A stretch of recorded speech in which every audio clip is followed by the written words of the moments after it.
Welcome to this Tutor to You Sociology topic video on media, focusing on media representations of sexuality. Media representations of sexuality have traditionally been viewed through a heteronormative lens, that is, based upon traditional ideas of heterosexuality as the norm.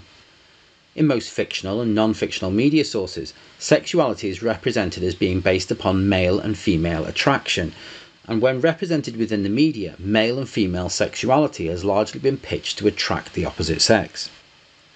However, as society has evolved, there's been an increase in representations from LGBTQ communities, as well as increased involvement in the media of individuals who identify their sexuality as other than heterosexual.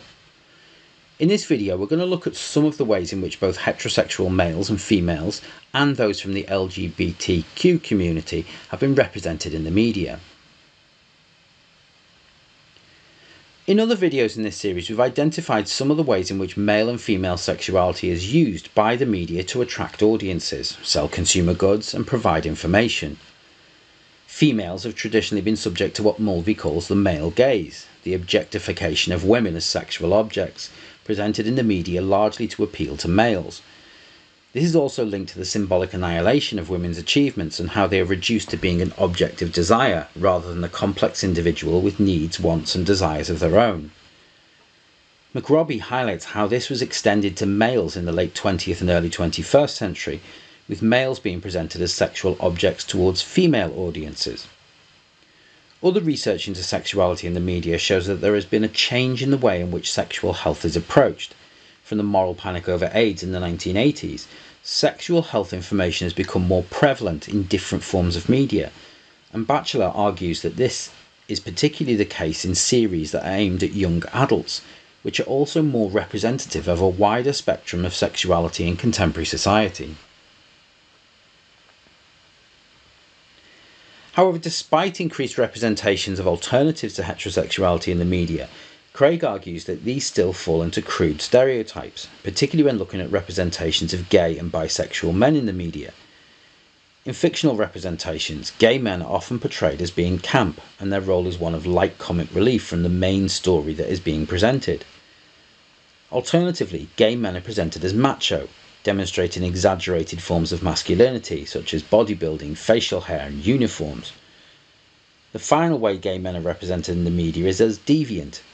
Gay men are often portrayed as a threat to the sexuality of a straight male character or a predatory character in drama and crime genres. As with other marginalised groups, the LGBTQ community faces a symbolic annihilation in the media, according to a Stonewall report in 2011, with a focus on sexuality rather than the other characteristics that individuals may have. Whilst present in the media, often the focus is on their sexuality rather than their intellect, humour or ability. However, with the digitalisation of media, this is continually evolving. The growth of LGBTQ publications, podcasting and other media sources has led to increased connectivity. Furthermore, the economic power of the LGBTQ community has created a demand for advertisers to normalise non-heterosexual relationships through the media to appeal to consumers who, generally, have larger disposable income than heterosexual couples. Many companies focus on producing adverts celebrating Pride Month and are focused on promoting images of LGBTQ relationships within a domestic sphere. However, some companies have faced a backlash for doing so. High-profile campaigns such as the Bud Light campaign featuring Dylan Mulvaney, a trans woman, have led to boycotts of products and accusations of virtue signalling from companies.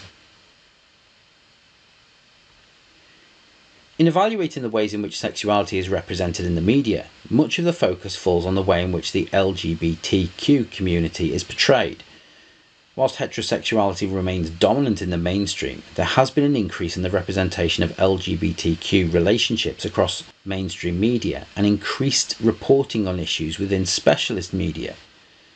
Furthermore, Aoud and Garrett outline that the media, and in particular the new media, have changed individuals' perceptions of the LGBTQ community, and for the most part this has been positive, despite pockets of traditional ideologies online gaining a voice through social media.